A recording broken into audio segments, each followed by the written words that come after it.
অনেক বছর আগে এক রাজ্যে একজন রাজা ছিলেন, যিনি খুব ধনী এবং শক্তিশালী ছিলেন। কিন্তু তিনি কখনো সুখী ছিলেন না।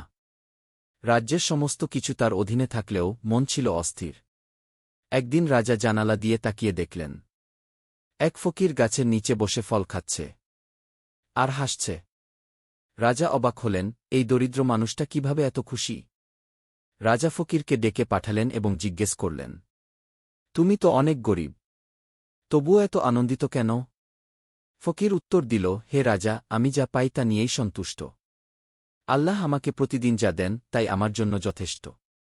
আর শান্তি তো বাইরের জিনিসে নয়, মনের ভিতরেই থাকে গি। রাজা কিছুক্ষণ চুপ করে রইলেন। এরপর ফকিরকে ধন্যবাদ জানিয়ে বিদায় দিলেন। সেদিন থেকে রাজা বুঝলেন, আসল সুখ সম্পত্তিতে নয়।